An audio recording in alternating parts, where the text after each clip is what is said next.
Hi, പുതിയൊരു വീഡിയോയിലേക്ക് സ്വാഗതം. എല്ലാവർക്കും എൻ്റെ ഹൃദയം നിറഞ്ഞ വിഷു ആശംസകൾ. അപ്പോൾ ഇന്ന് വിഷു അല്ലേ, അല്ലെങ്കിൽ എല്ലാവരും അതിൻ്റെതായ തിരക്കുകളിലായിരിക്കും എന്ന് കരുതിയപ്പോഴാണ് ചില ആൾക്കാർ വൈകിട്ട് മുതൽ പെയിൻ്റ് അടിയാണ്.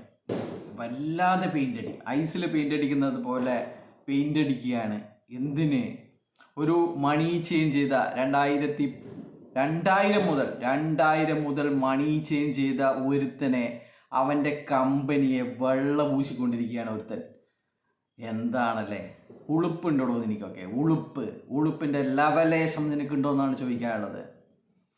എന്നിട്ട് കാലിയായ ഗ്യാസ് കുറ്റി, കഴുത്തിൽ തൂങ്ങിച്ചാവാനുള്ള കയറ്, എന്തൊക്കെയായിരുന്നു നീ പറഞ്ഞത്? നീയൊക്കെ ജനങ്ങളെ സഹായിക്കാനാണെങ്കിൽ നീ ആ കേസ് പിൻവലിപ്പിക്കാനുള്ള ഇവരുടെ അപ്പീല്, ഇങ്ങനെ പല കോടതികളിലും പലതും പറഞ്ഞ് കേസ് നീട്ടിക്കാനുള്ള ആ കാര്യം നീ അവസാനിപ്പിച്ചു കഴിഞ്ഞാൽ ഇതുപോലെ കഴുത്തിൽ കയറിട്ട് നിൽക്കുന്നവർക്കും വീട്ടിൽ നിന്ന് ഇറങ്ങാൻ വേണ്ടിയിട്ട് ഉത്തരവിട്ടിരിക്കുന്നവർക്കും ഒക്കെ ആശ്വാസമാകും.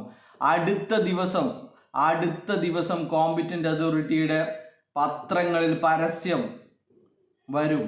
കേസ് അവസാനിച്ചു കഴിഞ്ഞാൽ അടുത്ത ദിവസം ഈ കള്ളക്കമ്പനികൾ നിക്ഷേപിച്ച് ആർക്കെങ്കിലും പണം കിട്ടാനുണ്ടോ എന്നുള്ള നമ്മുടെ പോപ്പുലർ ഫിനാൻസിൻ്റെ കഴിഞ്ഞ ദിവസം ഇതുപോലുള്ള പരസ്യം കോമ്പറ്റൻ്റ് അതോറിറ്റി പത്രങ്ങളിൽ കൊടുക്കും. ഉളുപ്പുണ്ടോ? നീ ഇങ്ങനെ ആൾക്കാരെ പലതും പറഞ്ഞിട്ട്. ഇപ്പോൾ പ്രതാപൻ വേറെ ഏതോ 2010 കേസിലടക്കം ജയിലിൽ കിടക്കുകയാണ്. ഇഡിയുടെ കേസിലാണ് ജയിലിൽ പോയതെങ്കിലും ഇപ്പോൾ പല കേസുകളിലായിട്ട്, പല കോടതികളിലെ കേസുകളിലായിട്ട്, പല ജയിലുകളിൽ അന്തി ഉറങ്ങുന്ന ഒരവസ്ഥയിലേക്കാണ് അവനുള്ളത്. പിന്നെ ഇവൻ പറയുന്നു ഇതെന്തോ ശ്രീനാമാടത്തിന്, ഇവൻ്റെ പൊന്നു ശ്രീനാമാടത്തിന്, ഇവനിപ്പോൾ ശ്രീനാമാടം എന്നൊക്കെ പറയാൻ പോയിട്ടുണ്ട് കേട്ടോ. പണ്ട് ശ്രീന എന്നൊക്കെയാണ് പറഞ്ഞിരുന്നത്, ഇപ്പോൾ ശ്രീനാമാടം എന്നൊക്കെ ഭയങ്കര ബഹുമാനം. എന്തായാലും അല്ലേ,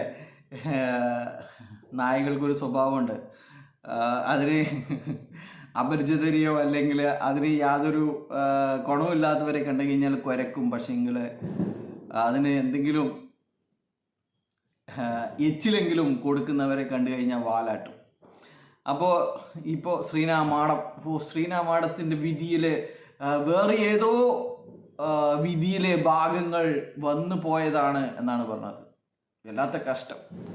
വേറെ ഏതോ വിധിയിലെ ഭാഗങ്ങൾ വന്നുപോയി, കണ്ടീഷൻസ് ഒന്നും നമുക്ക് ബാധകമല്ല എന്നാണ് പറയുന്നത്.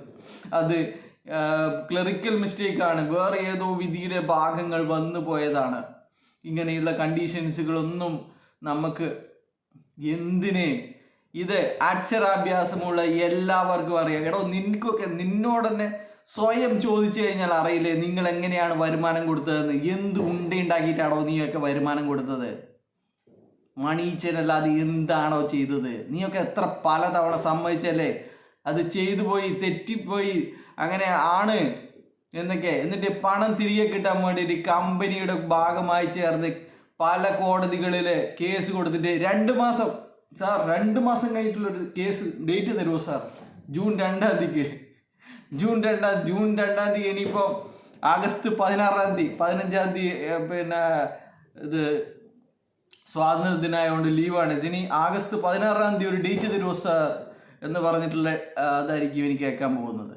അപ്പോൾ ഇങ്ങനെ 4 വർഷം നീട്ടുമെന്ന് പറഞ്ഞ് നടക്കുന്ന ഒരു കമ്പനി, FIR ഇട്ടവർക്ക് ആർക്കും പണം കൊടുക്കില്ല, നമ്മൾ 4 വർഷം നീട്ടുമെന്ന് പറഞ്ഞ് നടക്കുന്ന ഒരു കമ്പനിയാണ് ഹൈറിച്ച് കമ്പനി. അപ്പോൾ ഇവനെയൊക്കെ വിശ്വസിച്ചാണ് നിങ്ങൾ ഇനി ജൂൺ 3-ാം തീയതി പൂളിംഗം കിട്ടുമെന്ന് പറഞ്ഞ് ഇവനൊക്കെ ഇനിയും കേസ് നീട്ടിക്കാൻ വേണ്ടി സപ്പോർട്ട് കൊടുക്കുന്നത്. ഇതൊക്കെ മനസ്സിലാക്കിയ ആൾക്കാർ ആണ് ഇപ്പം മറ്റ് കമ്പനിയുമായിട്ട് പോകുന്നത് എന്നാണ് പറയാനുള്ളത്.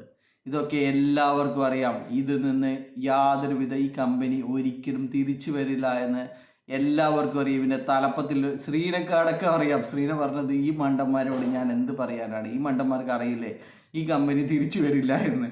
എന്നിട്ട് കാണുന്നില്ലേ പണം കൊണ്ടു തരുന്നു എന്നാണ്. അപ്പോൾ ഇതാണ് പറയാനുള്ളത്. നിങ്ങളോടൊന്നും യാതൊരുവിധ സിമ്പതിയോ, ഇനിയിപ്പം കഴുത്തിൽ കയറിട്ട് നിൽക്കുന്നവനോ അല്ലെങ്കിൽ മറ്റേ എന്നാൽ വീട്ടിൽ നിന്ന് ജപ്തി ഇറങ്ങുന്നവനോടും യാതൊരു സിമ്പതിയില്ല. നിങ്ങളൊക്കെ ഇന്നല്ലെങ്കിൽ നാളെ മണി ചേഞ്ച് ചെയ്ത് ജിനിലിനേക്കാൾ കോടിപതി ആവണം എന്ന് വിചാരിക്കുന്നവരാണ് എന്ന് ഈ 1.5 വർഷം കൊണ്ട് നിങ്ങൾക്ക് മനസ്സിലായില്ലെങ്കിൽ അങ്ങനെ തന്നെ വിചാരിക്കേണ്ടി വരും നിങ്ങൾ. പിന്നെ ഒരാളുണ്ട്, നമ്മുടെ ദിൽബറിൻ്റെ അമ്മായിയൊന്നും നമുക്ക് പറഞ്ഞ് നന്നാക്കാൻ കഴിയില്ല. അപ്പോൾ അവർക്കൊക്കെ കുറേ കാര്യങ്ങളൊക്കെ പറഞ്ഞു കൊടുത്തിട്ടുണ്ട്, പക്ഷേങ്കിൽ അവരൊക്കെ ദിൽബറിൻ്റെ അമ്മായിയാണ്. അതുകൊണ്ട് തന്നെ ഈ ദിൽബർ ഇപ്പോൾ ഇവരുടെ മുൻകൂർ ജാമ്യം ഇവർ പറയുന്ന മുൻകൂർ ജാമ്യം കിട്ടിയിട്ട് വീഡിയോ ഇട്ടോ? ആരെങ്കിലും അറിയെങ്കിലും ഒന്ന് കമൻറ്റ് ചെയ്യുക. ശരിക്കും പറഞ്ഞു കഴിഞ്ഞാൽ ദിൽബറൊക്കെ വളച്ചൊടിച്ച് തിരിച്ച് നല്ലോണം വെള്ളപൂശി വരുന്നതാണ്. അപ്പോൾ അവൻ പോലും വിട്ടില്ല എന്നാണ് എനിക്ക് തോന്നുന്നത്. ആരും പറയുന്നത് കേട്ടില്ല. അപ്പോൾ എന്തിനാണ് അജിത്തെ ഇങ്ങനെ ഒരു ജനതയെ ഒന്നുമില്ലെങ്കിലും 1000 പേരെയെങ്കിലും നീ ഇങ്ങനെ പറ്റിക്കുന്നത്? കേസ് അവസാനിച്ച് കഴിഞ്ഞാൽ അടുത്ത മാസം പണം കിട്ടാനുള്ള അവസരമുണ്ട്. ഇവിടെ 213 കോടി രൂപ ആർക്കാണോ വേണ്ടത്? ഇതുപോലെ ജപ്തി ഭീഷണി നേടുന്നവർക്ക്, കള്ളപ്പണക്കാർക്ക് കൊടുക്കണ്ട.